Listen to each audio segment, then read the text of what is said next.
Welcome, friends, to Reality Test. What is reality testing, you may ask? Well, it's something we all do when we check our subjective or personal emotions, thoughts, and so forth against objective or fact-based reality. So here in Reality Test, we're going to be testing the castmate realities and the producer antics of our favorite reality TV shows against what we know as licensed psychologists about the reality off of our TVs. We hope you'll join us as we attempt to reality test. That's it. Thanks, y'all. Now check out our campy theme song.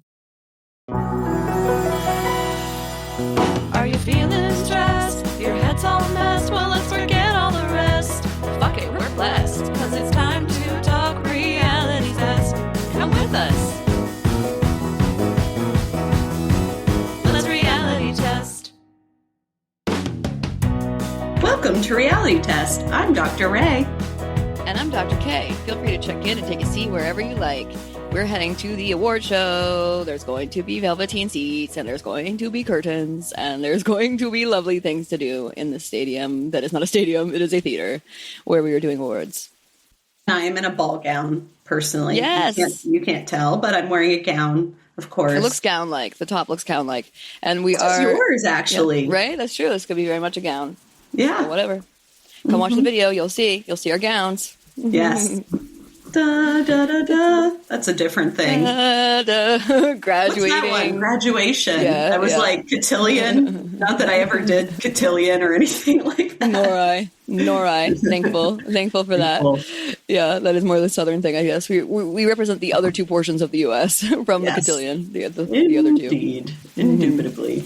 Yes, indeed. Well, that's good. That's a good full circle moment because you did use a lot of indubitably at the beginning of this podcast. So anybody who's been a true blue listener will recognize that, and I love it. Indubitably. That's for our fans. That's for you fans out there. And then I got on a behoove kick for a while, apparently. That wasn't with us, really. Yeah, that wasn't with us as much. According to some students, I was really behooving for a minute. Yeah. It would behoove you. Yes, it would behoove you. What is the passage of that? You're behooved. They were behooved. It would have behooved you. It would have behooved you, yes. Properly. You were behooving. It was behooving of you. Yeah, your behooving was not proper. No. Improper behooving. Yes. No, indeed. Exactly. Yes. Anyway, here we are. We're starting out on a giggly note, as we should.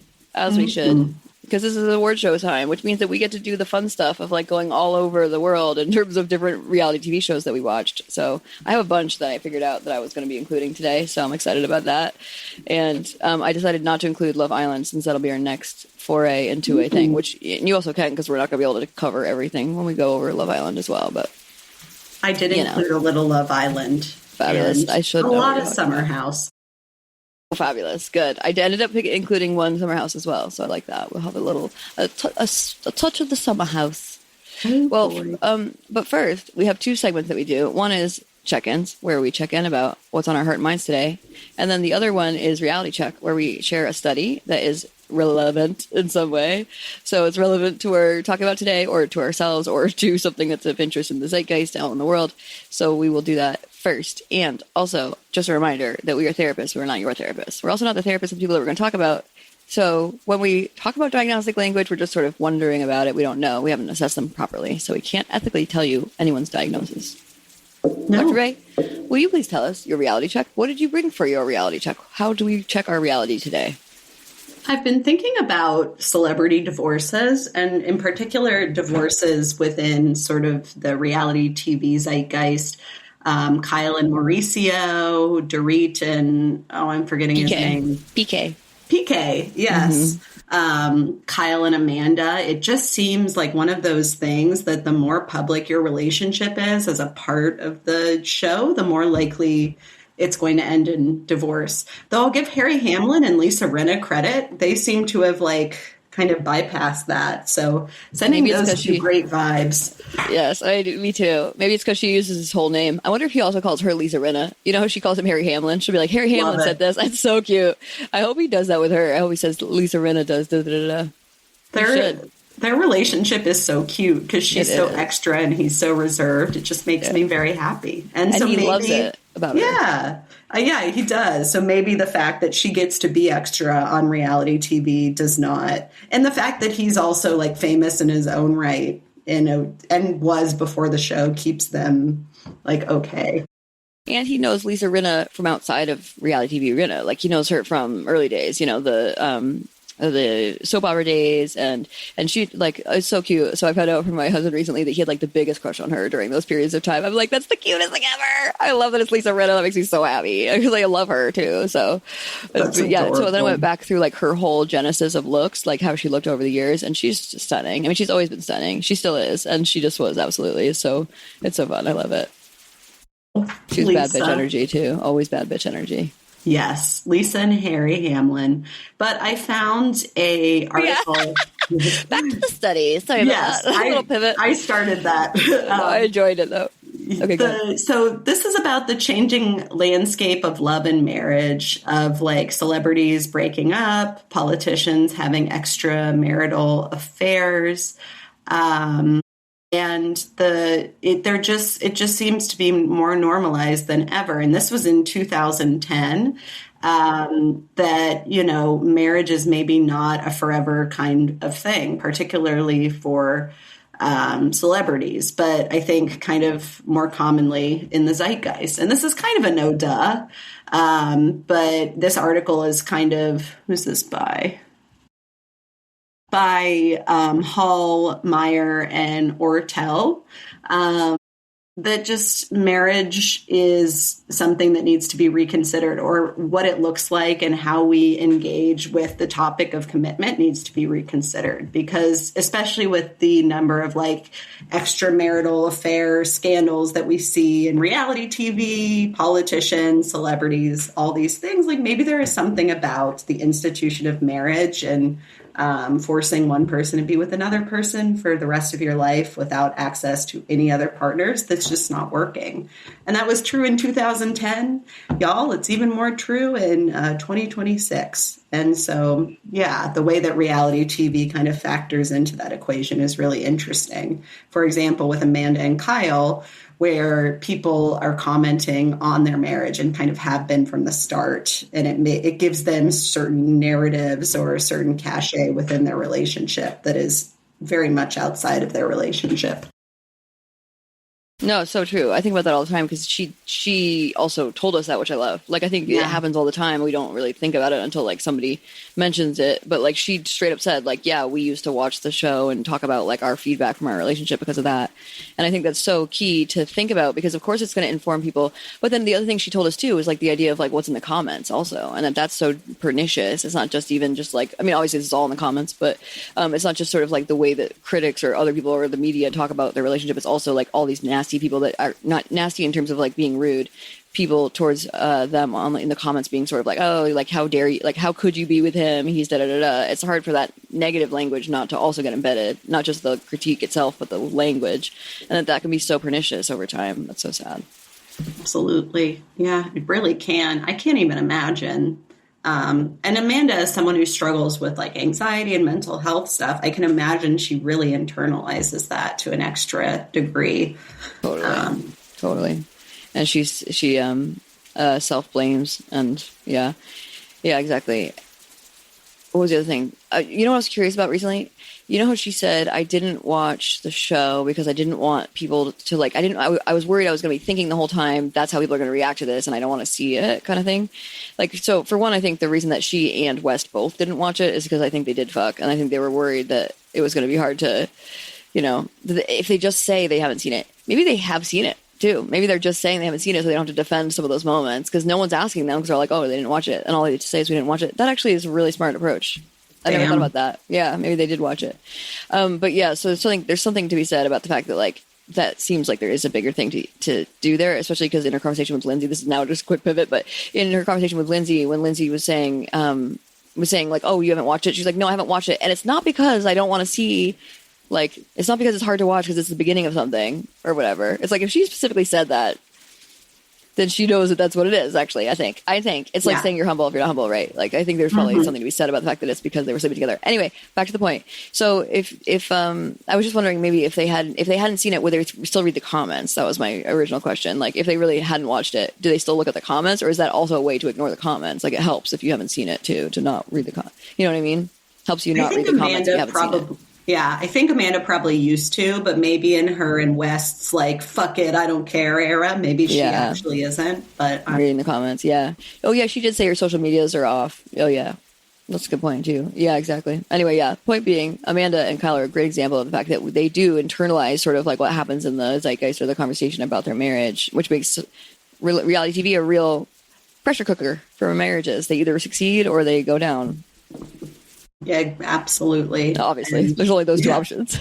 But I mean, they either excel, they become tighter than ever, or they, yeah.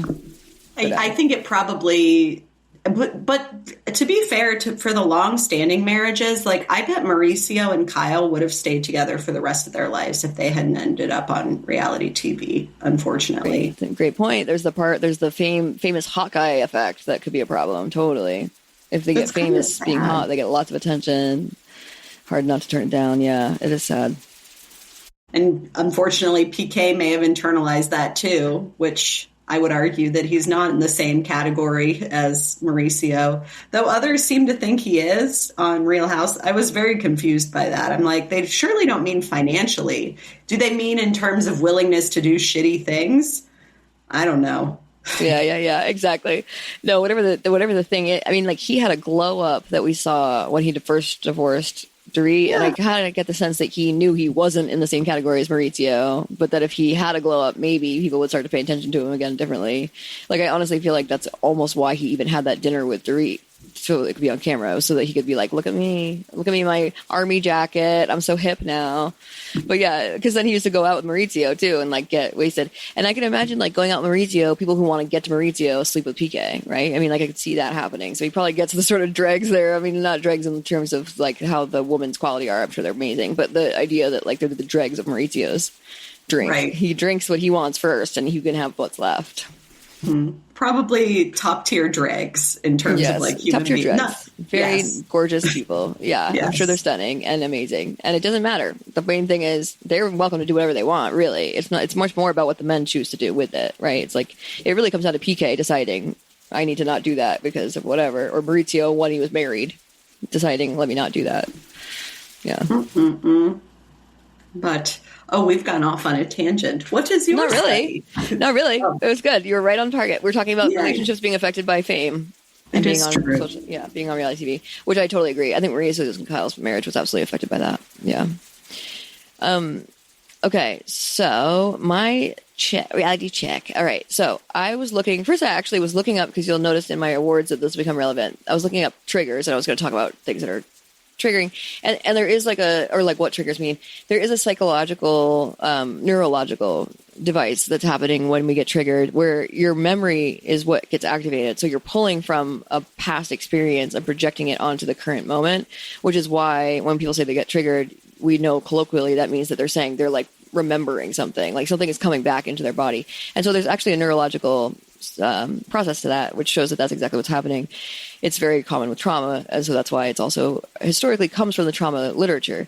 And unfortunately, it's been overused nowadays to be like, oh, I'm getting triggered, like just meaning like I'm getting set off, you know? Like I think some people mean it just as like, oh, I'm like crashing out kind of version of it, which is not the same thing. And so it has been overused, and it's unfortunate for those with trauma, because I think that with them, triggers are a physiological like re-traumatization, like it's like going through the trauma again in the present moment, which is much more severe than what it looks like in how we talk about it in reality TV.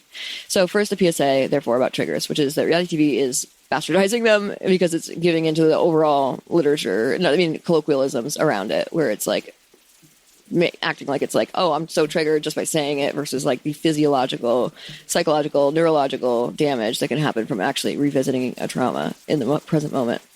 So with that in mind, with the severity of what that is, I then found a totally different study that was not about that. So now I'm pivoting a little bit, but that was how I got to here. So this article is about, it's a study done in information systems frontiers. So information systems, that's different. This is not really psychology, but it does relate to it. So we'll talk about that. And it is a study by French. What is their first name? I feel like I knew their first name too. Aaron French. And he was looking at what makes people believe fake news. So then suddenly we're in a fake news territory. Yes, it has nothing to do actually with triggers. But the study comes up with a model about what makes people believe in fake news. And the 3-part model is a triangle a triangle. And the three things are the content dimension. So if you think about the fake news, what makes a fake news spreadable? One is the content dimensions. So that's probably things like, obviously, like, is it about this topic? Is it about that topic? Then the next part of the triangle is the Overton window, which I'm going to come back to. And then the third part of the triangle is perceived utility. So like, how much does that actually serve what I need in life? Like, so we have confirmation biases and so forth. So if I learn, for example, that if I'm a liberal person and I therefore have a liberal job it'll help me if liberal things happen, then when I see fake news about a liberal thing happening, I'm more likely to believe it because it's going to help me if that happens, right? So there we go. That's the perceived utility. The Overton window is something that before I get to the triggers part. The Overton window is really cool. I think it's really interesting. So this is the window of tolerance for a perceived thing to be close enough to what you'd expect. So is the fact that Trump said this on Twitter close to how we see how he acts on Twitter, then we're more likely to believe it. Because we're like, right, I mean, he does that. So of course that's probably true. So if we think like, oh, that's probably, and then we can think about that as far as confirmation bias. We can think about that as far as availability heuristic, like the idea that like, just because we've seen somebody have that experience, then probably it's true that it happened to this person. Well, actually, it might happen to only 1% of the population. So it's very bizarre that it happened to this person. And so whatever. So the Overton window is, of course, where so much bias, it's like rife with bias. That's like where all our biases kind of come into play. But what he found that was the most interesting, in addition, so two things that were the most interesting things. One was that it was emotional triggers which is why that's in the language. It was the emotional triggers that would bring people to believe it more as far as the content areas. Like, so is it something that strikes emotion in you? Then you're more likely to believe it. That's important because even if it strikes anger in you, right? Like, so, or even if it strikes just like pure joy, like whatever the emotion is, you're more likely to believe it is a huge piece of information for us to know, right? Like, and of course, like we've all talked about that, like how like gripping is the news story, blah, blah, blah, or how sensational, but it is any emotion, like any emotion was going to be more likely. So that's a really big deal. And, the other thing that was really big deal that I found particularly interesting about the Overton window is that over time, our Overton window has expanded dramatically. And I think obviously that has to do with the internet. And in fact, we've seen all sorts of news things be real through the internet, right? Like, and even if they are fake news, we've seen lots of fake news, which also expands our Overton window. So with those two things in mind, we're more ready than ever nowadays to respond to fake news. And of course, the suggestion that we should be doing is, the other thing is AI, right? Like AI makes everything seem more believable, even when it's not AI, it's the people using the AI, right? Like, right. But AI can also be helping this issue a lot. Like, unfortunately, helping the issue of fake news being spread. It is spreading it. So, but there's the two solutions. One is that there is a model in Finland that I'm super into of the media literacy curriculum, where kids from an early age are taught how information can be manipulated.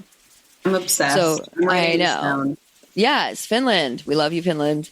Mm-hmm. And they have like a 30-year-old woman prime minister or whatever too, which I was just obsessed with it. Anyway, Finland's fantastic. And also, yeah, isn't that interesting? So they have a really good model. They have a model called the media literacy curriculum. And it actually, by the way, kind of reminds me of something we could be doing here and even our program with doctoral students. It's like there's something to be said about the fact that, like, yeah, how we respond to literary sources of any kind, it would be an important thing to be thinking about, and then how it could be manipulated with AI. And that may be a good use of our AI, gap right now. All right. And then the other thing too, right? Isn't that kind of fun? It's like dreaming into this thing.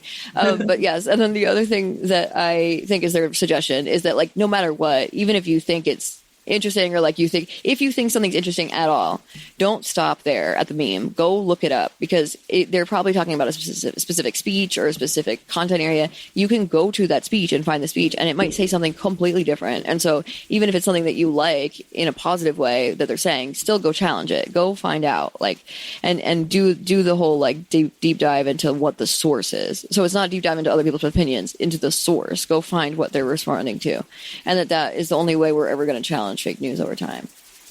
I love this, especially in an age where I think more people are getting their news through like Instagram memes and like headlines than ever. Like, going back to the source feels super, super important. Wow. Exactly. And even if you think you saw a clip, like speaking of Instagram, there could be a clip of the speech in there. And even if you think you saw what they said and that's enough, I don't need to see more. Not true, because it could completely have a different context. And on top of that, because of AI, it could be faked. So like you still should go find the speech. Maybe that part isn't even in the speech, you know? So it's important to keep, especially in the age of AI, to keep digging. Absolutely. Oh, I love this. I mean, I don't love that we have to do it, but I think it could be a really good tool to help people understand the news a little more and bring back nuance. Exactly. Bring back nuance, because everything is way more complicated than all this or that. And yeah. Oh, I just saw that on something and I was like, they're doing all or nothing thinking. Don't do it. It's going to hurt you. Oh, fuck. It's going to come back to me at some point, I think. Oh, you know what? I think it was during the Valley. Oh, the Valley does a lot of like bastardization of mental health content to the point That where I too. kind of stopped watching, but I kind blame of want to you. rewatch. Just Yeah, to there's get back in. some richness to the season. I think you could sort of like skip around a little bit too, or sort of, I don't know. There's some stuff that I'm like, whoa, whatever. But there's some really gripping stuff, which I actually included in the awards, so you don't even need to, because I will tell you Yay. what the gripping bits are, I think.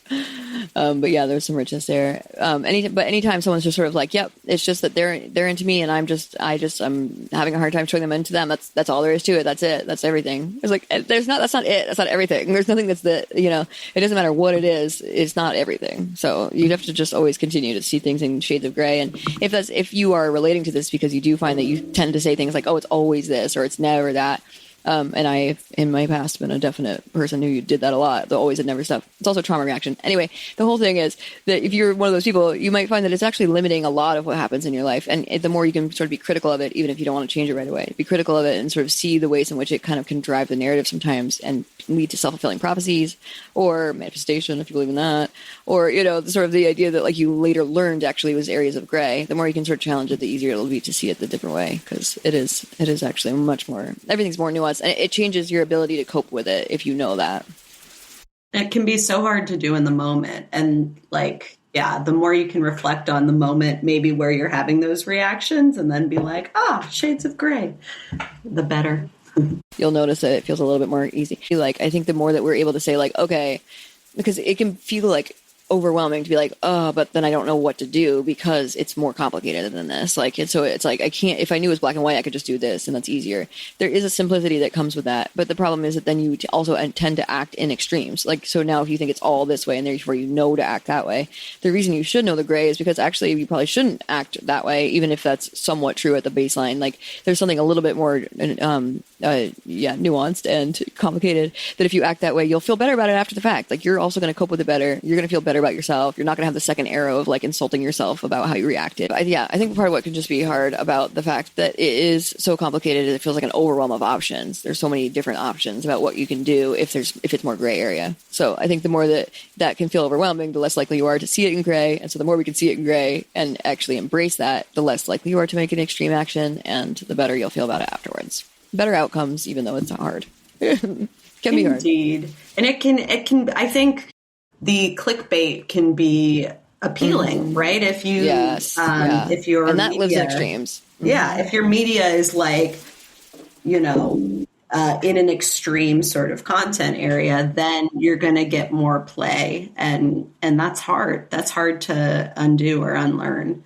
Yeah, it reifies it for you. But then also on top of that, we were just talking about how it's the emotional triggers that make us believe stuff. So like, of course they talk in extremes. Like those media sources learn to speak in extremes and black and white because they are also going to be more believable because they're going to be more emotional. So yeah, that's troubling. We're in a bit of a cycle here, friends. Not good. Damn media getting us caught in these relational cycles. Exactly that. Emotional, relational.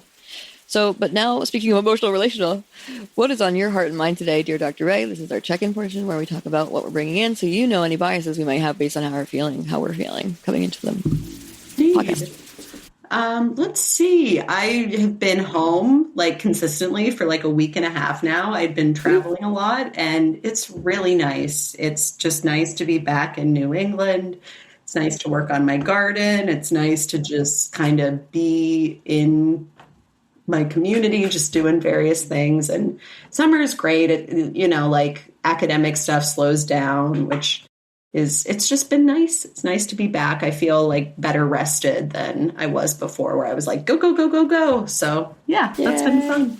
I love that. Good. Oh, I'm so glad. Yes. Yeah, we talked just the precipice of you starting to be at home a little bit more. So it's nice to hear the outcome that it was indeed relaxing and feels good. Because we would like you here more than not. So that is good. We your friends, not the podcast, but also the podcast is fine. Yes. Both hands. Fabulous. Well, good. And mine is super brief because I was doing some embroidery again recently. So I'm doing like a sassy, I'm going to show you it. So you have to watch the video, and I'm not going to say what it is, but I'm going to tell you. Wait, I'm obsessed. I love it so much. That's adorable. Thank you so much. I know it's a dish towel, so it's gonna go. Yeah, it's gonna go on my like oven and handle, and I'm so excited about it. I've been having so much fun with it, and I like the idea of sassy fraying. A sassy fraying, a sassy saying. Also, the reason I started doing it is because my friend from early childhood, really, I mean, not early childhood, it's like middle school, but no, actually we were 18. Anyway, point being, my friend from 18 years old, long-term friend, she came back from Virginia. She hasn't been here in 2 years this time, so it's been way too long. And so I saw her the other night she invited me over. I went over at like 11 or it was like 9 something. So we knew we'd only be together for a few hours, but I brought a crafting basket, like Polly goddamn Anna. I had like a whole I had like a whole basket and then like a whole bag as well. And I know that she has ADHD and I also have ADHD. So I was very much like intentional about bringing shit for us to do with our hands because I knew we were going to talk the whole time, of course. So I was like, I need to bring craft. So I get there and then she's like, so I have TV or like music. And I was like, I'm sorry. I was like, I bring out my big packs. I'm like, no, we are crafting and we are catching up. Nice try.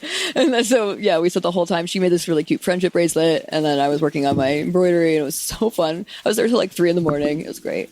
And we also had a dance party. We also danced at one point. We put on the music and because I was asking her about an old song. I couldn't remember whatever. So then when we found it, we both were like, and we like got up and started dancing. It was so cute with her dogs and stuff. Oh my God. It was so much fun. It was so good to see her. Yeah. I love those childhood friendships where you're just like, right back at it. Exactly. And we've both lost our dads, and she lost her dads of like 6 or so years after I did, but she and I both now are with men who have the same name as our brother. Okay. Both of us. Same name as our brother, and also looks a lot like either our dad or somebody in our family. Like they look familiar as well. And then also that both of them have kids, had 2 kids. Whoa. A boy and a girl. They both have boys and girls, and hers is a little bit younger than mine, and their kids are a little bit younger than my bonus kids. So the whole thing, because she also found hers just recently, like a month ago, and I'm like, you're gonna be with him forever. I can tell you from experience. Like that's a very familiar thing. It'll be a long one. And she was like, I already knew I was gonna marry him. I knew him for 10 minutes. I knew I was gonna marry him. I was like, I love it. So I met him, which was so cute, virtually, and we were talking I was like, I endorse you because here's how much you're similar to my husband and to me. Like the way you are with her is how. That was really cute. That was fun. We had a good time. Delightful. Yeah. So and wild, and we both associate owls with our dads too. So we have like it's like a. I think she's basically on like a 4 year behind me. Like I get to kind of watch it and tell her what's going on with me because everything's about 4 years behind or 6 years, I guess, sort of. Shows how much things are affected by losing your dad. That can set us on such a similar trajectory. It's so sad that you both have had to go through that, and so lovely that you have each other to kind of like connect over and all that good stuff. And she works with special needs kids. She's a teacher. She's really cool. Yeah, she's great. Anyway, I guess I'm going to gush about my friend instead of talking about my needlework, but my embroidery. But yeah, that's where it came from. And so I also had a really good time that is associated now with this embroidery. So I love that. I love that so much. Friendship and stuff. And parent trauma. Parent loss. Okay. Oh, what a lovely check-in. Yeah, look at us go, being full humans and stuff. We have whole lives outside of being psychologists, teachers, and also podcasters. So that's why we share what's on our heart and mind when we start our podcast. And now we're going to go into the awards. And if you've been here before for an award show, which actually has been a while, there are 8 different awards that we give, and they are each with the word test somewhere in them because we are a reality test after all. So you may notice that we emphasize weird syllables to be able to get the test in the chat. We also start by telling you what shows we have included. I have included The Valley and also Survivor, the 50th season, The Valley, I said that already, right? The Valley. So The Valley, the Survivor piece. I also include Perfect Match for just really a hot second, Summer House for a hot second, Southern Hospitality for a hot second, and the new Ladies of London for a hot. Ooh. Oh my gosh, I forgot about that show. I totally watched the whole thing. Wasn't it good though? I gotta love them. I loved it. Did you watch the first season? Did you watch the first ever Ladies of? It's not one season. I think it's like 3 seasons actually. But the first ever Ladies of London, the first series. You should go back and watch it. I think it's on Hulu or something. Maybe it's on Peacock now. But it actually is so good. And like, it's a really good season, a show. I mean, and also you get to see Caroline Stanbury back in the day. But my favorite is Caroline Fleming. She's like the most phenomenal human on this planet, and I think you'll absolutely love her if you watch that. It's in the 3rd season only that she shows up, but she's phenomenal. Anyway, the whole show's great. I recommend. I'm very excited. It sounds awesome sauce. Yeah. And the revival, the new reign, if you will, is also good. Mm-hmm. We both endorse. Yes. That sounds like great. Okay, so take it away with the first award, which is Protest This Mess. So this is the meanest, saddest, most obnoxious, or etc. moment. What mess are you protesting today? Yes. And I think I forgot to say I am including Summer House. Oh, so sorry. Fine. No, you are totally fine. All right, go Summer House and Love Island. So those are my big 2. So you will hear some of my thoughts. You've already heard some of my thoughts on Summer House, but we didn't go as much into the season and more about the reunion. So some of this is like season specific. So exactly. And we haven't heard anything about our Love Island opinions too. So that'll be fun because we haven't heard anything about that at all. Yeah. Yeah. It's like a fresh, because I don't even know how you feel about the new season. We haven't even debriefed about it. So I'm excited we have to not hear. Talked. Exactly. We have not talked. I've not put it on the podcast yet. Exactly. So I have no opinions whatsoever that anyone knows, and neither do you, and we don't know each other's, and I love it. Ooh. Well, my first opinion is a Summer House specific sort of opinion. So this is about Kyle calling Amanda a bitch. That was totally unnecessary. Should not have done it. He was feeling, I think, a bit paranoid that weekend about what the house was thinking about him. And he was perceiving that, like, Amanda was kind of running the show in a way that she was not. Yeah. That we know of. Yeah, exactly. And, like, I think he was picking up on something, but there is a way to express yourself. Like, I think she was kind of smiling as he was getting chastised, if I remember correctly.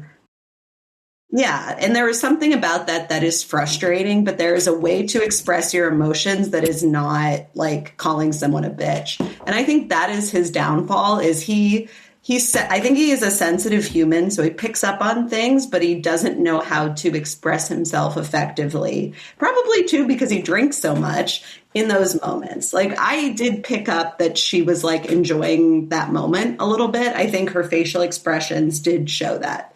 That is fair. Calling her a bitch in that moment was totally not the way to manage it. And I hated that. I hated that so much. Yeah, definitely worth protesting.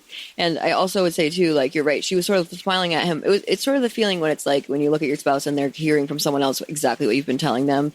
And for you, it's the first time hearing someone else say the same thing that you've been telling them. So you actually didn't even know that they thought that.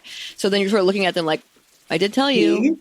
Yeah, like, I did tell you that. Like, and so it's also not even really meant to be mocking. It's like kind of meant to be like, right? Like, I did tell you. Validating. Like, yeah, it's validating, and you're trying to say to them, like, I did kind of tell you that, like, I hate to do it. It's like that's what you'd say if you like had the extra subtext out loud. It's like, I hate to do it, but I did tell you. It's like that kind of a vibe, where it's like not actually sort of like, see, like, you get this now. Like, I don't think it's that. I think it is, and maybe it's different for her, but I think I can imagine myself in that scenario doing a similar thing for a different reason, and just to sort of be like, I did tell you, I'm sorry. It sucks to hear it from them, I know, but like, I did warn you, Yep.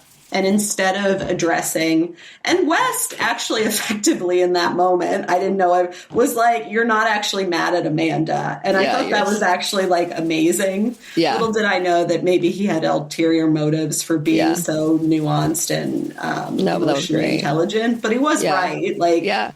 And he was like, just talk to me and Lindsay, don't look at her and you'll be fine. Like he even the like, and you'll be fine part, like it actually is saying, he's saying something that is not actually just about protecting Amanda. It's sort of like he's protecting Kyle too. Like, there was something about the way that he did that like felt very relational and attuned. I do think one of the things I've said about West is like, I do think that he is way more charming and engaging and emotionally intelligent than we even know as viewers, you know? And I think that's why he attracts people so much. I think he's pretty charming and like magnetic in a way that we don't really see. We see a little bit of it, but yeah. Yeah. And he's certainly not stupid. Like, I think No. he picks up on a lot. It's just he's doesn't always use his powers for good to be. Well, it comes down to like the fact that he's very good at making other people feel good and liked, but he himself doesn't think he's likable. Like it still comes down to the idea that he's so when people show him he's like, you know, he like eats it up. It's like, it is sort of like a mama's boy, like when she starts to like withdraw her love for him vibe, like that he just sort of like is in desperate need to like go back to when he felt like she was. So therefore there's a part of him that believes he is lovable, but like as soon as he gets any sign he's not, he like dips back into the other. Seriously. Poor guy. Okay. Love that. My mess that I protested is from the Valley. And so if you weren't watching this, I do need to explain it a little bit. So you're going to find that the ones that are longer descriptions actually are at the front. Usually I backlog, like I end up with the ones that are longer, but I actually, in this case, my longer explanations are going to be at the beginning. So just bear with me, but later my stuff will be shorter. So one thing was during this recent season of the Valley, Danny and Nia are my favorite couple on The Valley, as you know. I think we've talked about this.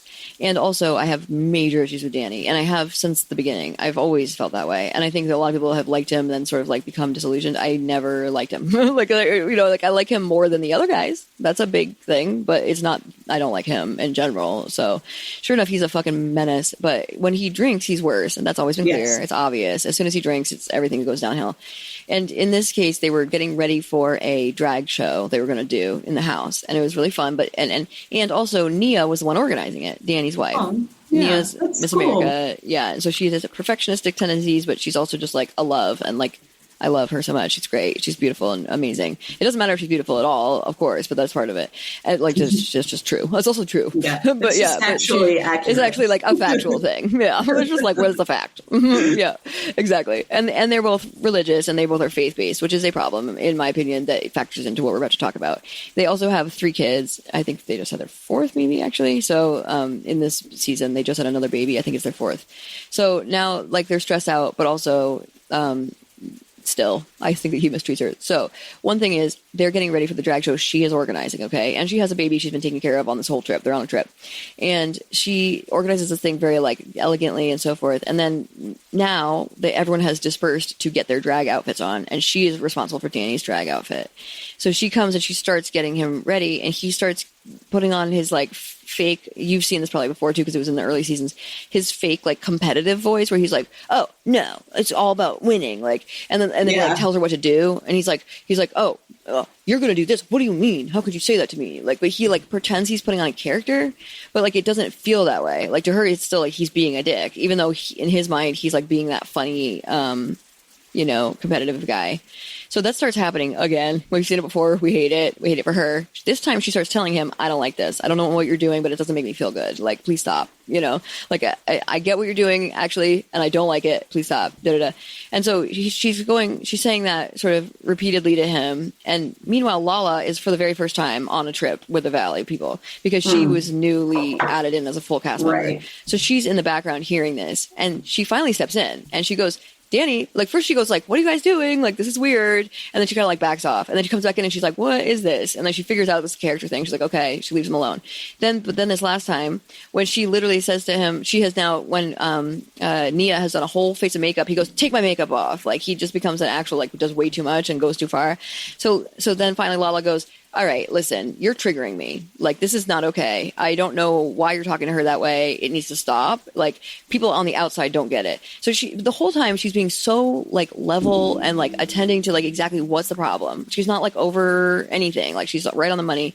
And then he like kind of listens for a second. Nia goes, see, like, I'm telling you that. And then he goes, and Lala also says, by the way, before even Nia says that, she says, I'm sorry, Nia, if I'm overstepping, which like just like the perfect girl version of doing that. Okay. Like, she really like nailed the fuck out of it. Aww. Like, and she starts to leave or whatever. She comes back a little bit later after Nia has said to him, like, see, like, that's what I've been trying to tell you.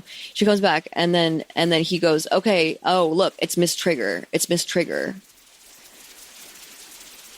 What? Wow. Like, how actually fucking dare you? And she also, I think, told him, by the way, that he was triggering her by doing that. Meaning, like, I've had a past relationship where this has happened. I don't like it. Please stop. So, like, everyone else understands that. Yeah, sorry. It's not like, as we were talking about earlier, the overuse of that word. No, perhaps. it's the real trigger. Yeah, absolutely. Which is totally why, by the way, I was looking at that study and why I started with a PSA of like, it is more serious than people make it seem. So exactly. So that's why you bring it back perfectly. Like I exactly. It was like, I was like, she actually means it. He thinks it's funny, something he can make fun of because of what he hears about the colloquial version of it. And that's the problem. We need to fix that immediately because she's like really deeply affected by this. So she hears him say Miss Trigger and she goes, oh, fucking cool, and like walks off. Again, like I was like, good for her. Like she heard that, like understood that it wasn't funny because he pretended he was being funny. So she wanted to laugh at it, but she heard what it was, and she was like, oh, like she immediately clocked it, walked off, talked to other people, was crying, felt very actually physiologically triggered. I like honestly just wanted to give her a huge hug. She's like doing God's work out there, talking to him about this, and then also like that she feels this way at all is horrible. And it says so much about Randall. Anyway, so I like the whole thing is awful. But just the way that Danny was towards her was horrific. He then kept doing it. He did it in front of other people. He was making fun of her like the whole night. He was mocking her. I mean, he was way out of pocket. And it was disgusting, terrible behavior. I absolutely protest it. It was mean.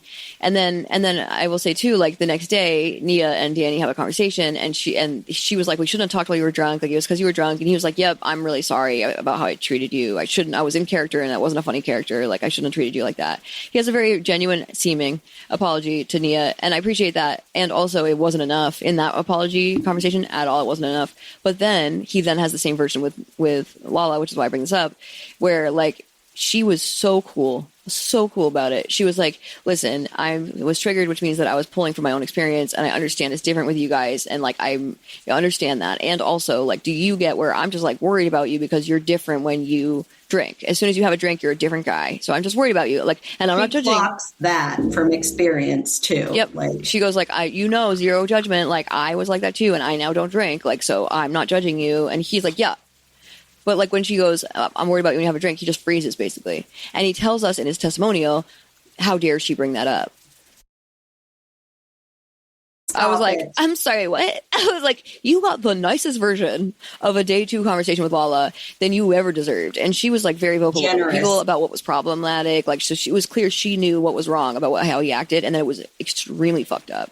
And he says in his apology to her, that was I was stupid. I was stupid last night. Like he was like, and the way that I made fun of you for saying that you were triggered, like that was just stupid. I was like, I'm sorry, what? I was like, fucked up, problematic, cruel, mean. Like there are all these other words. Stupid is not the word. It is not stupid, you know? And yet she was so cool in the apology conversation and just said that what she said, that I told you said, and the way that he then on the testimonial would say something like that, I was like, no, fired. He's all the way fired. I already did not like him. It just sucks that Lala had to come in being like the best version of herself, like so regulated, so engaged in that conversation. And he's still, even in the moment, like giving like 50%. Yep. And she's giving him his flowers for that. And then he's going behind her back and being like, oh, what the fuck, you know? Like, it's just so frustrating. Fucking gross behavior. Yeah.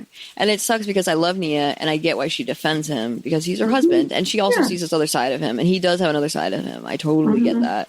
And also the fact that like even when he's sober, there are these edges that he's not massaging or sort of working on, even as she asks him to, you know, is deeply problematic. And I worry about Nia, and they have 4 kids, and that sucks. And I also think it's not our place to worry about Nia. Nia is her own person, and she will take care of herself. And also, yeah, it sucks. She'll figure out how to best work with this part of him that she really doesn't like, because it seems to cause her a lot of distress.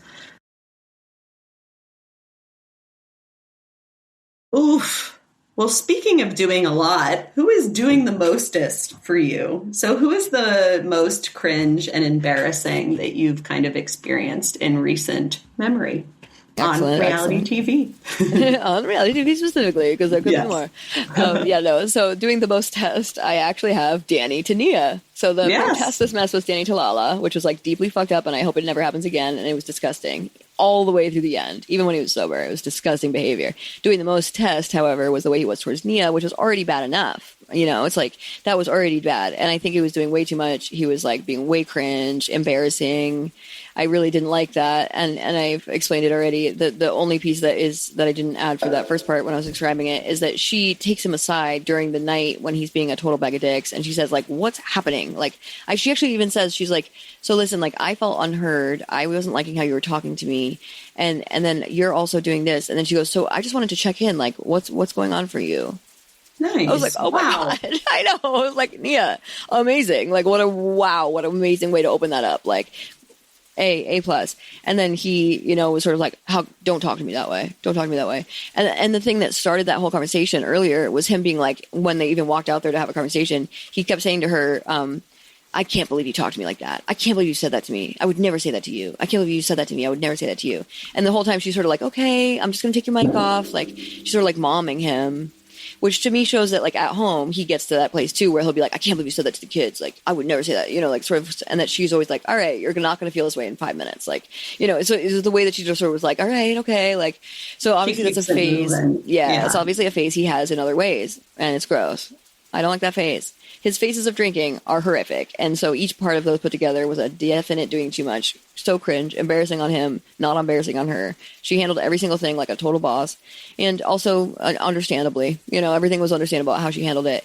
The next day, when they do their apology tour, she says, I should have known better than to talk to you while we were both drinking. She's like, I had a drink and da-da-da. I was like, I don't know. I was like, you handled that amazing. Like, I don't think it was about you, you know? And I think she kind of took it on herself so that it wasn't just him, so that he wouldn't, like, deny it, kind of. It was like, it would make him less defensive if she took on her own part of it. It was not on her. She nailed it. She did everything right. So, but yeah. So, in other words, that. The one other thing I'll say is just a little PSA, which is that in the scene that I was talking about with the drag show, Zach had fake boobs. They were like drag boobs, like, which are not, like, they're a big deal. They're expensive, first of all. They're like heavy. They're like very important. Honestly, they're like a big part of livelihood for drag queens. Yeah. So they're like a prolific thing. And he had them on and was like doing it. He was amazing. He looked totally perfect in drag. He was phenomenal. He should have won. But exactly. He was phenomenal. But he, after the fact, was sort of like rolling around and drunk and stuff. And Danny came in from having just fought with Nia and starts like taking Zach's like boob and like smacking it like really hard. And I just want to say, like, PSA, like, no, you know, like, those boobs are like our real boobs, honestly. Like, don't do that, you know, like, they're like, think of them as real. And especially if somebody is a drag queen, if you were to do something like that, that would just be like so fucked up and offensive, and honestly sexual harassment. I'm just gonna go ahead and say it. They might not be real boobs, but that is sexual harassment if you're doing that, even if they are their extended boobs, if you will, you know, more so than fake boobs. So I think that just it was different with Zach because he's not a drag queen, and also I didn't think it was okay anyway, but it's also definitely different. Not cool. And you never know, maybe Zach bought those boobs because maybe he's thinking about trying it on the weekends. Yeah. Especially given how good he is at it. Like, that could be a cool career opportunity for him. So, exactly. Like, yeah, it's and they're expensive. And they're expensive. Like, even just thinking about the damage that could be done to them when they're expensive like that. First of all, the fact they're expensive could speak to the fact he really might be trying something out if you bought them versus borrowed them. But yeah, so that really could speak to like why make that investment unless he is trying something on the weekends. And then, but then the other thing about it is, like, if you did damage to those, that's also a lot of money. Like, you know, so no. And don't be violent. 7 reasons. Yeah, 7 reasons. Number 1, don't be violent. Just in general. That's a great point. It also shows like violence towards boobs. Women. Yeah, towards women and boobs. Exactly. So hate it in about every way. Yeah. Big old no for that. Exactly. He's lucky that he has Nia in his life, because I think she truly brings out the best side of him. And I think there is a lot of like good there. I just think yeah, it's not all it gets buried. And roses. Yeah, exactly. It gets buried by this other stuff. Both when he drinks in the beginning of the season, he was sober and it was amazing. And he was doing this resentful thing where he'd be like, okay, I'll have a water, like, and making sure everyone understood he was having a water, like, and it just, the whole thing was like, bleh. But I was like, good for him for actually not drinking though. At the same time, I really was giving him credit, even though he's being a dick about it, because at least he wasn't drinking. And then now he's back to drinking, and it's just all downhill immediately. Yeah. Some people should not drink. That's my thoughts. He is definitely one of those people. And Lala brought that same thing up. She was like, some people just shouldn't have the first drink, and that's me too. Like, so I change when I do it. So, yeah. Oh, that's kind of her. Well, my doing the mostest is Amanda's eye rolling during the reunion. I still Yes. can't believe the gall of her behavior. It's so cringe. It's so embarrassing. Like, I loved how it was Mia who said, like, this is really embarrassing for you. Like, the whole thing is so embarrassing. And her, like, suddenly, like, being, like, bratty, question mark. Maybe that's a gendered term, but, like, her interactions with Sierra it's just like, what are we doing here?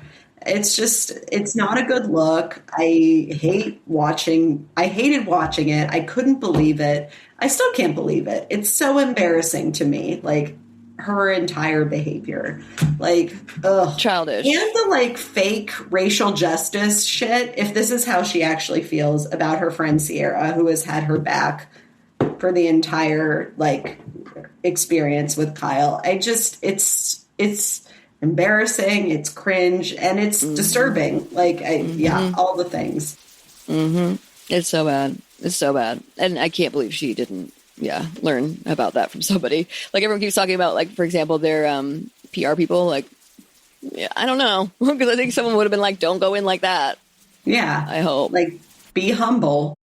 I think she took the, like, I can't cry really seriously because she didn't want to center herself or whatever. So she got That's on, a nice read. It's a nice read. On a bunch of benzos, and that was her. But then, like, the eye rolling, all the other shit, it's like, did no one tell her not to do that? I don't know. That feels like it would have been better if you cried and showed remorse. And even it would have been better if you, like, centered your sadness. That isn't the best. That's not the most effective. It was very needed, clear. though. Yeah. But it would have been better than whatever the fuck that was. Exactly. It was needed compared to what happened. And I think even just bringing in any of her sadness was needed, period. Like, so not centering it, but bringing it in was necessary. And she didn't do that. Yeah. She didn't. She couldn't. All the things. Yeah. Ugh. Tough. Okay, so tell me what you did for testing 1, 2, 3.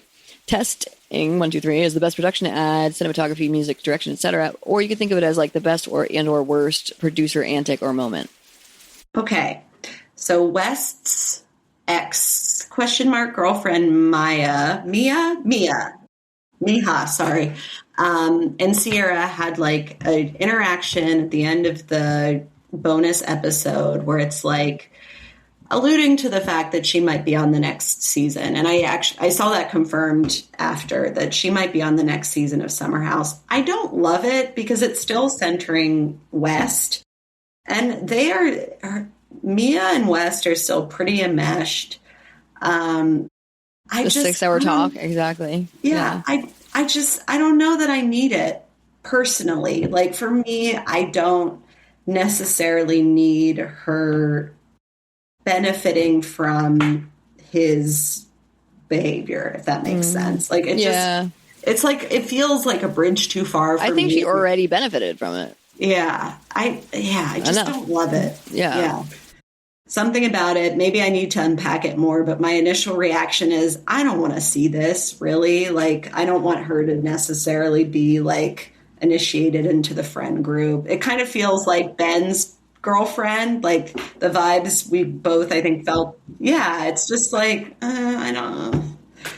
It's true. I feel exactly the same way. I don't need Miha at all in the actual long-term document here. Like, it's one thing with her being in this season already, which felt honestly a little bit opportunistic, if I'm super honest. I could also see it coming from Sierra. Like, I hope it came from Sierra. I hope she was like, I want to film with Miha or whatever. I could also see it coming from producers, was my point, and that's why you bring it up in this area also. But yeah, exactly. Like, I think it was a little bit manufactured, and I think also that I love that Sierra's a girl's girl, and I love that she's talking to her about it. That's great. I just don't need it to then launch into this whole other thing. Like, we're always going to think about how they became friends because of West, so then it means he'll always be a part of it too. You're right. It's like centering him too much. But also, I agree, it is a little bit opportunistic, and it does in that way feel like the Sabrina thing, where it's like opportunistic. No thanks. No. But what is yours? Good one. So mine is from Survivor season 50, and it has to do with Tiffany, who was one of the top finalists, who is black and was the only black person left on the cast at the top 5 and top 4. She was the 4th person. So in top 4, she was the only black person left, and she was just backstabbed the prior week by people voting out the other black person, Sari, who was also an older black woman, so that was fucked. And they voted her out, and Tiffany was left out of the vote because she would have not agreed with it, of course. And so they were all, she was, they were all, I think it is top 5 because there's also Rizzo, so it is top 5. So she was 5th, and the 6th person out was this other black woman. And so in 5th place, she was upset with them for not telling her about it, but she also had every right because they also betrayed her, and they also voted out like her number 1 person. So she came back from the vote pretty upset, 100% understandably, said some of the most understandable, important, like frankly pretty calm things to another white woman who came and did this like weird, like, I just want to check on you, like did that sort of thing, who also, by the way, I love. Her name's Aubrey and she's autistic and I like that, but I don't like how she reacted to this situation. And she came and asked that of Tiffany, and Tiffany was like, I don't need to talk to you. Like, actually, like, I don't need to make you feel better about what you did because you betrayed me. And sort of like makes that really clear in a very calm, clear way. And Aubrey goes back to the 2 men, both white, and says, I don't understand why she's so mad at me. Like, you know, and so then everyone makes it about how angry Tiffany is and how she should know better than to like she should be doing what she can to try to stay in the game, and she should be sucking up to people. Like, if I were in her situation, I would be making sure everyone liked me. Like, no. Fuck all of that. I can't believe any of that chat was allowed to be shown by the show. I can't believe none of that chat was challenged by the host. I can't believe that none of the show never like had someone come back and comment on the fact that that was racist. Not only the way they reacted to it, the way that they showed it, and also the way that then it was talked about in the tribal. So then they go to tribal council, and Jonathan, this like big white, like, you know, and she comes in and she's sort of like, I know I'm going home, so I'm going to use this time to like tell y'all what I feel about it. And she did. Nice. She like laid it out. Yeah. And like, but also calmly, non-aggressively, like nothing, there was nothing even remotely close about it being angry. And again, the fucking white guy was like, I don't know why she's like this. Like, I feel like we did like her. Like, I don't know why she would do this. Like, I was like, oh my God. Like, and the fact that Jeff wasn't like, hey, so let's think about, I don't know, race. Let's think about power. Let's think about, you know, like the way he could have so easily been like, actually, like, because he does it all the time. He thinks he's so woke. I think the producers think that they do a good job. They do in some ways. Okay, I don't mean to say that. They do sometimes do a good job with this. It's pretty rare, and this is one of those times where it's obvious that it's not good enough. Like, because this was a moment that they absolutely should have stopped, had a conversation about it, talked about race, talked about how she was actually just sort of saying, like, actually, like, I didn't want to talk to you about how I felt back then because I was worried you would do what you're doing now, which is say that I was angry. So that's why I didn't talk to you about it back then. So now I'm going to tell you how I feel, because now I actually need a chance to do it. And by the way, I have witnesses to say I was not being angry. You know, nice. So like that should like, and she was given no room. She might have even said that and they cut it out because like she was given no room to have that approach. Like they very much just like, I just took her right into like, well, because Jeff's like, well, what do you think about that? So then she only has so much room to, you know, maneuver. And I just like the whole thing was so mishandled by the producers. Awful. I feel really bad for her. Me too. I feel like they've done a lot of work on race on that show. They have. And clearly still a lot of work to do. This was short, exactly. And I do think they've done a lot of work, which is good. And also this was big falling short. The other thing that's important about it is that was in the finale, because top 5 go to the finale night, which means they also have a live reaction to everything. So every scene that they have in the show, they then go back to him live talking to the audience. Perfect timing to fix it. Perfect timing to be like, oh, wow, look, like that sucked that we did it that way. Like, here's how we want to talk about it. Instead, they kept the edit. This means they had time to fix the edit. They didn't fix the edit. So they kept the edit the same. They never commented on the problems with the edit. They never gave her, you know, they had her come out and address her fans. And never once were they like, did you want to say a little bit more about what that was like for you? Like, they still could have even given her a chance to address the fact that was racist. None of it happens, you know? And so I just was like, that there were like 300 ways they could have fixed this and they chose 0. That's awful. So they clearly didn't understand it, but I hate it. Ugh. Yeah. I'm sorry to hear that. Yeah. Otherwise a good season, but yeah. Yes. Okay. So then the next thing is testosterone. And testosterone is our most patriarchal, white supremacist, misogynist, and or heterosexist thing.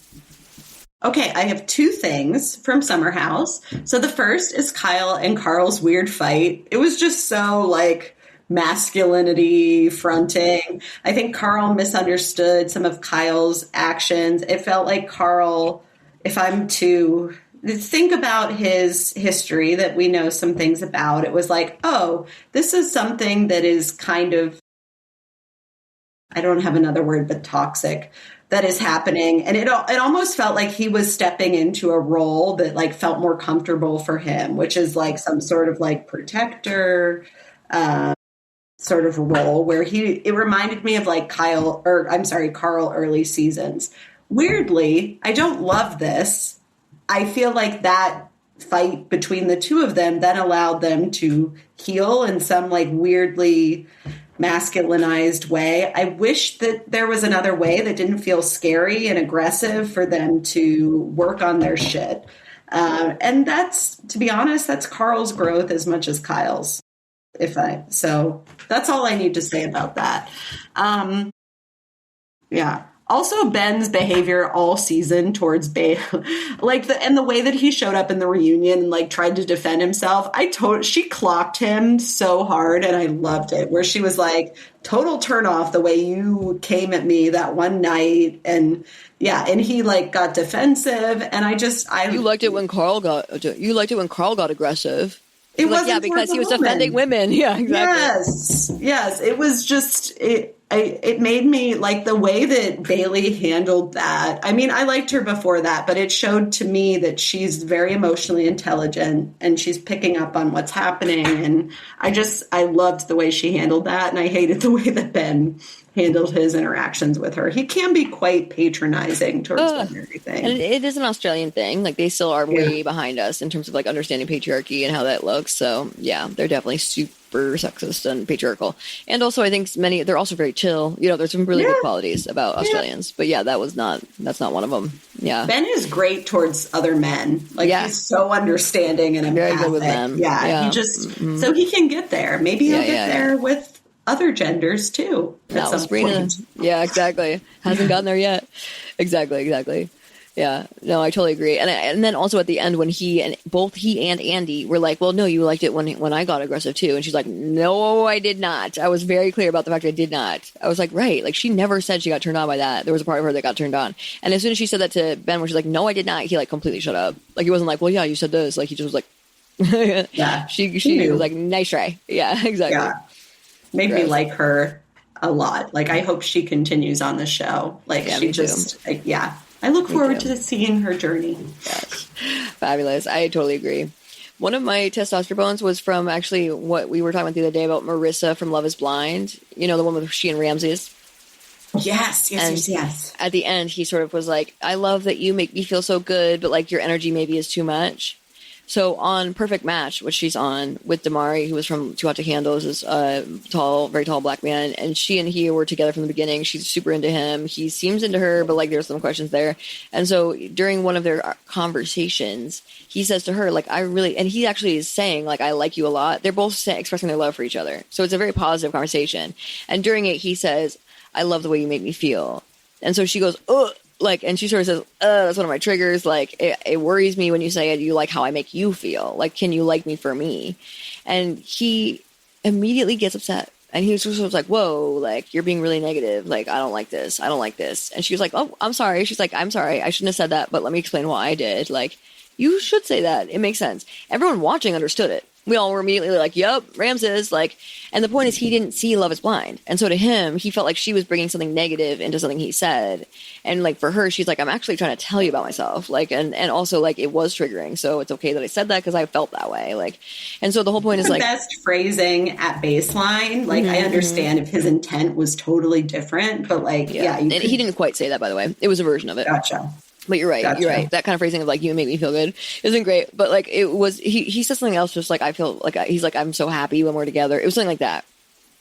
So like, I'm so happy when we're together is actually kind of a nice thing to say. But like, but it does ring true of like, you make me feel good, So, but it was a little bit more complicated like that. Nuanced. But still, her point is she had a good reaction to it. Made sense. She was very calm the whole time. She told him how she felt. So I don't like his reaction. It was testosterone. The other one is the racism that happened on Southern Hospitality. which is just complicated, and I don't need to go into it. But the main thing just to know is that Emmy, whom you've met, she's the one who's really selfish, who's blonde. And then Michaels, who you may not have met, he's more new. He's a person of color who's the new manager of, and he's younger than all of the other people, but he's the manager. So it's a very interesting dynamic. And then Bradley, whom you have met, who's the dark-skinned black man, he something happens where Emmy is racist towards Bradley. Michaels takes up for Bradley, but like then also Emmy for good reason, and then so does Lake, who's another woman, who's a woman of color that's new. But Emmy, this whole time she's getting feedback about it, just keeps being like, "What do you mean? What do you mean? I don't get it." And then at one point she goes, "I'm just, I shouldn't tell them that because I'm scared of what Bradley will do." And everyone was like, "What?" Like, worse. You're making it worse. That is racist. Don't say you're scared of Bradley. Like, don't do that. And then again, people talk to her about it, and she's like, "Well, like, but if I'm just frightened, like, wouldn't that matter? Like I'm just frightened. Like, I should say that, right?" And everyone's like, "Nope, no. Nope." And by the way, why would you be? That's racism. Right. Like, so, like, the whole bit about it is testosterone and gross, and I hated it, and I hated how she handled it. That was the worst part of it. Yeah. Oh, that's awful. Yeah. Ugh. Yeah. And I'm so glad for Bradley that he has Michaels and Blake. Like, I'm so glad that there are a collective of people of color on that show where they're not alone. Unlike the most amazing, beautiful Garcelle Breves from Real Housewives of Beverly Hills was alone. I'm glad that they have collectives now. That's nice. Yeah, yes. I love it. Well, now, to cleanse ourselves of that testosterone energy, we have the Bechdel test, which is the most feminist, anti-racist, gay, etc. moment. And mine is one line, which is Sierra and Mia are squad goals heavy. Yes, I love it. Yes, they're amazing. And the way they act with KJ makes me so happy. It fills my heart with joy. It's like a little family, that the family we all needed to witness. And it's just, it's just so lovely to see them all interact together. Yes. Mine is, so Trinity. So Bryce wanted to chat to... That was crazy. wanted to chat to Kata because I think he was feeling insecure maybe about how Trinity felt about him. And so their relationship is confusing to me at baseline. And I think Trinity's clocking some of that. I hope that he's genuine because she is phenomenal. I love her. I cannot wait to talk about how amazing we both love clearly think Trinity is. Mm-hmm. Bryce, like TBD. I loved when she took up for herself after Kata like shot Bryce down and was like, it concerns me like when white men like that was so good.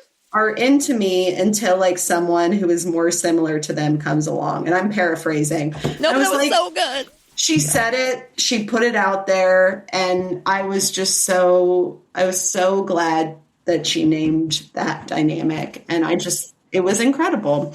It just like put another, I already was obsessed with her, and I was like even more obsessed after she said that. Exactly. Sean and I both were like, "Yep, there it is. Thank you." Like she just nailed it right on the head, and very calmly, very directly. And he goes, well, none of that matters. None of that matters because I like you. Did you notice that? His reaction to it was horrific. I mean, he is a child. He just doesn't get it. Yeah. Like, there's a lot about him that it just isn't. I don't know. He's too young. I can't quite get a read on him. Emotionally immature. And I think one of the men say that, and they nailed it. He's emotionally immature. He's a child. And then, so like his reaction to it was horrific. And that was the other thing that I was like, oh my God, why couldn't he just one time mention race? Like one time in response to her saying that. Mention race. You are a white man dating a black woman. And she's trying to say to you. If you can't acknowledge it, then you're not ready for the depth of what that means. Being with a black woman. Yep. Mm-hmm. Exactly. So that's why I was like, just one time you could have, and you didn't. So you're out. You're out with my books. You are 3 strikes. You're out. But it was like more than 3. He just says so many blunders there.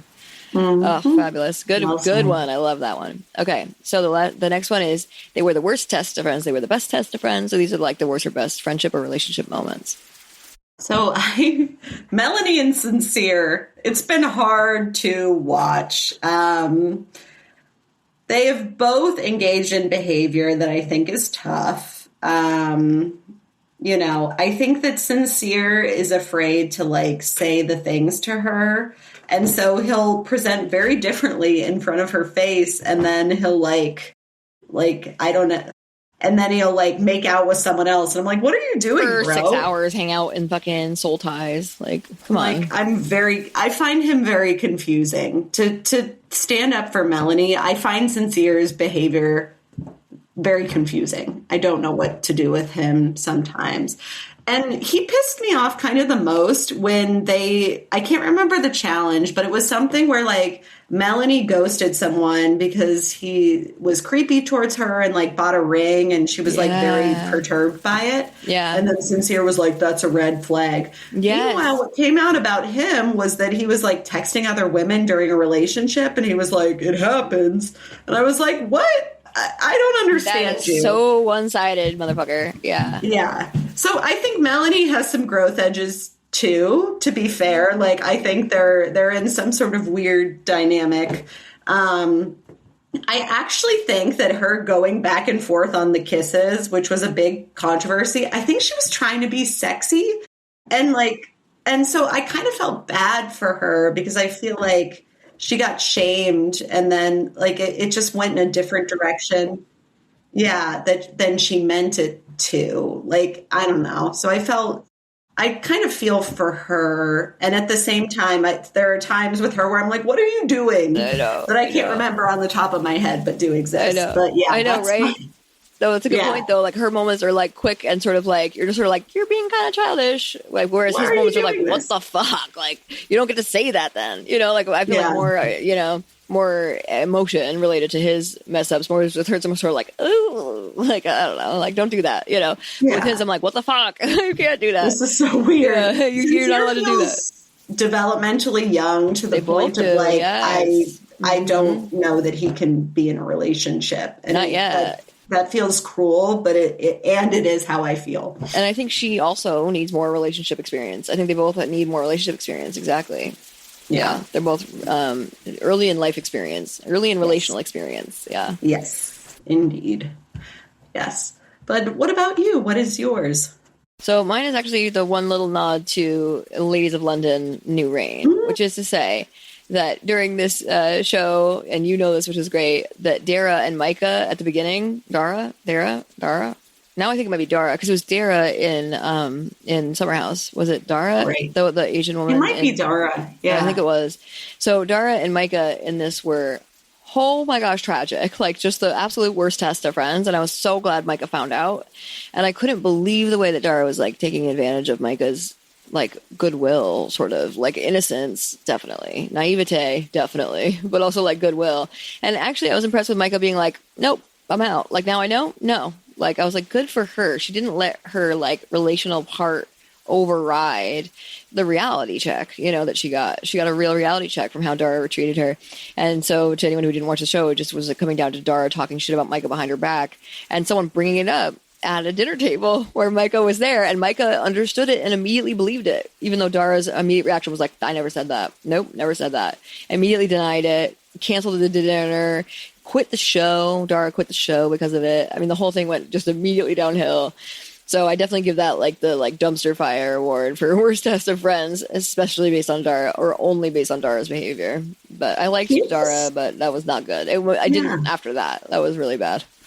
It was bizarre. Like, the way she was with Micah, it was bizarre. It was just like, what are you doing? Because you know what it is that Dara does, like, she has been annoyed by Micah in the past, okay, but she ultimately does love some of the things Micah does and some of the access that Micah gives her. So she ultimately, like, was kind of friendly, giggly, fun with Micah, but then there were parts of her that were embarrassed by her. So then when she met, you know, a supermodel who was also going to then meet Micah, she wanted to just tell her up front, just so you know, she's a little cringe. Like, you know, she gave me this, like, pink thing, like, and she might have even said it in a way where she was like, you know, she's fun, like, I just want to let you know she's a little cringe, like, part of me is like, ooh, like, you know, whatever. And she might have even said it in, like, a much more, like, I just want to let you know that might happen, but I love her way than we heard as possible. Because if I were the supermodel and I heard that, that's all I would hear. I wouldn't hear the part where you're like, but she's great, like, I love her too. Like, I wouldn't hear that, you know. So it is possible it's more complicated than it seemed, but in the long run, she definitely, like, tried to bridge, you know, like, hedge herself away from Micah for when the supermodel met Micah, and she just misread the situation. And yeah, Yeah, it was. So I think I can understand how it happened, and it is real gross. Like, I kind of would be so embarrassed to be Dara right now. Like, even though I think Dara liked her too, there was part of her that liked her too. So that's why I think it is complicated. Like, but yeah, that was rough. Bad choices. And Micah was really sweet, even about that, and just multiple situations. I feel like she had a lot of integrity. Gem. Like, I don't know. Absolute gem. Absolutely. And I could see where, like, if she was like, oh, like, I don't know, like, I could see at some point getting a little annoyed with her. I could see over time being a little bit like 2 notches down, maybe. Like, if you're coming in every morning with coffee or whatever. Like, I could see that. But, like, then you tell her. You don't tell everybody else, you know? Like, that's where they went horribly awry. And sweet Micah would have been such a champ about it. Like, if you just said, like, hey, your energy's, like, 2 notches too high in the mornings, she would have fixed it. I really think she would have. She's, like, an absolute, like, receptive, you know, well-mannered, of course, person. So I think she would have been a really great friend to have. I think Dara mishandled that and lost the friendship. Yeah. And lost the show. Yep, maybe. lost the show heavy. She's gone. Yeah, I looked at the cast for the new show, and she's not even on it. So I think they did just drop her. Yeah. Although I didn't finish the season, but yeah. Also, I'm glad that there's a new season because I really like this season. And I like what was the guy's name? I love him. Johnny or something? Isn't it Johnny or Freddie? Or he's like a E, doesn't he? Or let me look it up. I forget his name. He's tricky because he's like fabulous and very emotionally stunted himself. Yes, as he like knows kind of it. acknowledges. Yes, exactly. Yes. Yeah. That's what I love about him. Until that scene, I actually was very out on him. And then when he had that scene where he was like, yep, so I'm stunted, and my dad did this, and this is why I'm that. And I was like, done. We're good. We're good friends now. I like you. Like, if you can acknowledge that that's what happened, then we're all good. Okay, yeah. Mark Francis. That's his name, sweet. Mark Francis. Fat and very fabulous. Mm-hmm. Yeah, he's very fabulous. Yeah, his interior design taste is, you know, fabulous to many, not me, but I do think it is fabulous is a good word for it nonetheless. Yeah. I showed my partner who loves old things and like isn't gaudy at all, but like can lean into that part of himself. And he was like into it. Mm-hmm, mm-hmm. No, it's very that. It's very that. Like, I'm very much more, my own aesthetic is nothing like that. And the part of me that can be, you know, bougie loves it. I love it. It is fabulous. I can acknowledge that it's fabulous. It's just not my taste. Yeah. Yes. I need a room to be centered around a TV, personally. And I respect people who don't feel that way. That's incredible. That was the best answer to that I've ever heard. That was so good. Exactly. That is definitely the opposite vibe. Definitely the opposite vibe. Yeah, exactly. No, there was a lot of like, it was definitely centering on the antiques, which is the vibe that my mom has in her house. So I can respect it and not want it. Yes. Exactly. Yeah. So last one.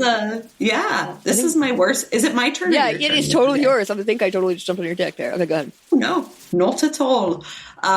So this is the one I always forget, but I try to find one. This is the best confessional or straight to camera moment. So this is my last one that's really short as well, because my best confessional is actually going to be given to Amanda because it's the most revealing, not because it's the best, because it's the most revealing. And it was when, and it's not revealing about her relationship with West pretty much at all. It was revealing about Amanda and her character. And it was when she told us how she felt about Sabrina, and I actually loved it. I was like, yep. I was like, you're right. She's a fangirl. And like, I like the way you're reacting to it. But then the fact she like pivoted so hard with Sierra and Mia shows that that's not her full self in probably most of the dynamics she's in. And so for that reason, I found it very revealing and kind of problematic, like troubling, I guess. But in the immediate moment that I watched it, loved it because it's like, yes, totally, Sabrina, what are you doing? Chill out. Like, I just wish someone had been able to tell Sabrina some feedback in a way that she could hear about how she reacted when she first joined the cast. And I wish she wasn't on the cast. And I feel like Sierra almost overcorrected for like, I've been told I'm too hard on people. I'm going to be so nice to this person. Yes. Yeah. And I'm like, is this the not person? Her. Yeah, not her. She's using you. It feels using it. It feels like using, right? That's the problem. That's how I feel about it. Yeah. It doesn't, something about her, the way she's showing up doesn't feel genuine to me. Right. Yet. Right. And I even think she might really feel like she loves Ben, and that's nice. But it also still feels like using it in some degree. But definitely her friendships with the women are not good. She, you know, they feel opportunistic. Her relationships with the women, and that makes me worried. I agree. It's like too much too soon. I think. Yeah. no one should first time meeting someone be like, I just want you to be happy and with someone who loves you. None of your If business. someone said that to me, Yes. I would be like, get the fuck out of my Actually, face. never again. We will Yeah. talk 0 more times. Yeah. Yes. And she did something similar with Sierra. And the thing is that Sierra needed to hear it kind of. And so I think she really loved it. But like, I still felt like it was way over the line with Sierra. Like she was like, I love you. And I love you not because you're beautiful, but because you're so smart and you're so cool. And like, she just like went hard down that road. And that's something that I said on the podcast because I had seen Sierra talk about the fact that she was not feeling like people wanted to marry her for who she is. That's why I said it. So that to me says you're a fan. Like, so you said what I said because I had seen it. You've seen it. That's why you said that. Right. And that's way over the line. It's way over the line. But because Sierra needed to hear it, I think it struck a different chord with her. But in my opinion, totally same thing. Yeah. No. Goodbye. We're questioning you, Sabrina. Yeah. Sorry.